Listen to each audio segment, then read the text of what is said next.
A vaccine mandate debate, our University of California Hastings law professor, Dorit Reiss, and President and CEO of the California Retailers Association, Rachel Michelin. Ladies, welcome to the panel. Thanks for having us.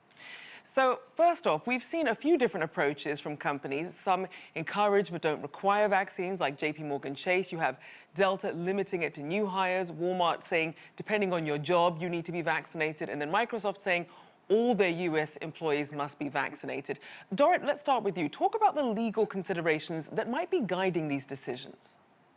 So a lot of the consideration will be policy and not legal, but there's at least two legal things that may give companies pause before mandating.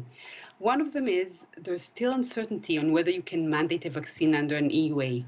There's more and more indication that yes, it's legal to mandate a vaccine under an EUA, but there's still some uncertainty there. The other concern companies may have is if the workforce is unionized, the collective bargaining may require negotiating with the union before mandating, and they may hesitate to do that. But again, at least some of the consideration will not be legal. And as you mentioned, with the EUA, it's still emergency use authorization. So, Rachel, then, what do you see as some of the pros and cons of leaving some of these decisions up to individual companies? Well, I think there's a lot of positive for doing that.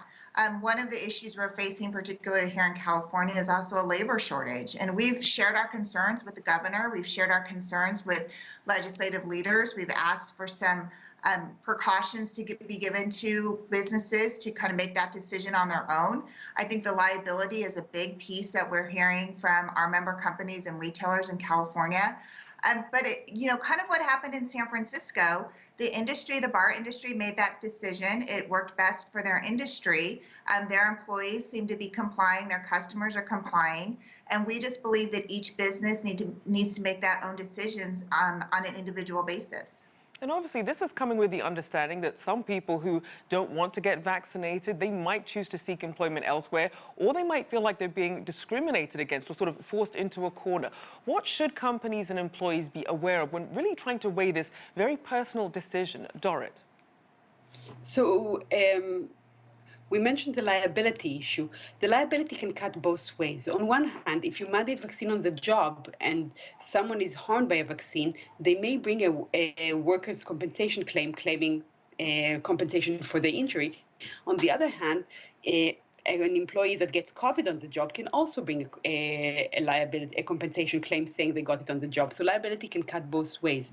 Another concern that might come up for employers is, again, people are likely to sue over a mandate. People are less likely to sue because there's no mandate, although even there, I'm hearing from some disability lawyers that are saying we have people that are reaching out for us considering unsafe workplace for people with high-risk conditions. And Rachel, what are you hearing in terms of conversations about how people are feeling about sort of having to weigh these decisions? You have to remember, I think a lot of these conversations around the vaccine and companies mandating and some companies choosing not to mandate, it's actually been a pretty new conversation. We've just been having it for maybe a week, maybe a little bit longer. I think companies are still weighing what those decisions are. They're looking at their workforces, they're talking to their employees, they're trying to figure out the best path.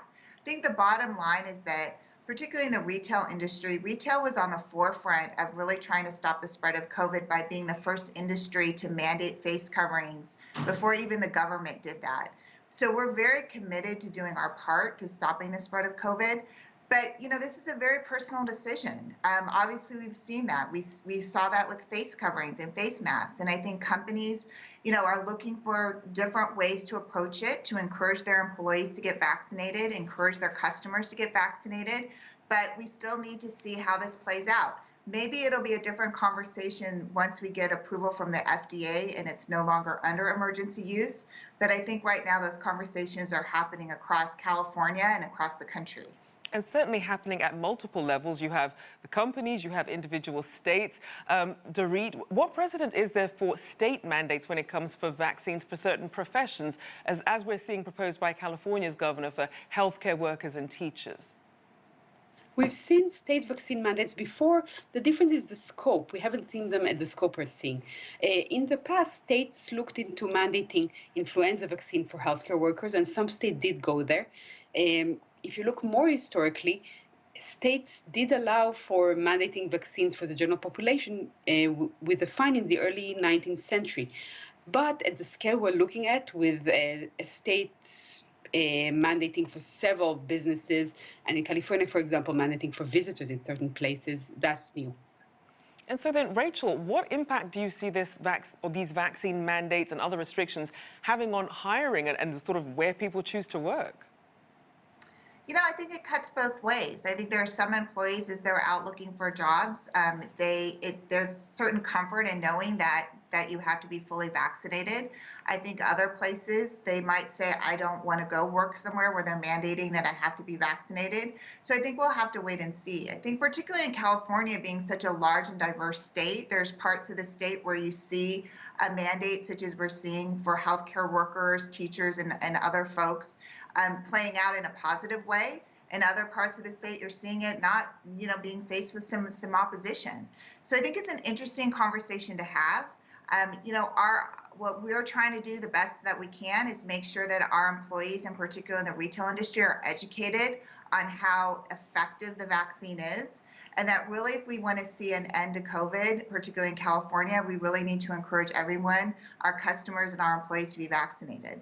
So then let's talk about some options here, because Dorit, obviously you have the mandates that require vaccinations, although some are also instead requiring perhaps weekly testing. How does that sort of vary legally or policy-wise versus, say, just having a strict requirement for vaccination? So the most vulnerable to legal challenge are the mandates that say vaccinate or we're firing you. Those are the ones where you're most likely to see challenges, although I will say that historically we have seen challenges to mandates that say vaccinate or mask, for example, in influenza. But the most likely to be challenged and the one that might be overturned are the vaccinate or fired. Next, there are the vaccinate or test and mask. Those are going to be really hard cases, given the fact that we have seen testing and masking in our workplace for a while. Next are incentive programs, and there the claims are even less. There might be claims for people who have religious opposition to vaccine or medical, who would normally be entitled to accommodation under a mandate, saying if you're giving an incentive, I deserve the incentive too because I have a legitimate reason not to vaccinate. But challenges are less with a less coercive approach. Certainly a lot of grey area. We do thank you for navigating us through it. Our thanks to UC Hastings Law Professor Dorit Reiss and California Retailers Association CEO Rachel Michelin. Thank you so much. All right, we're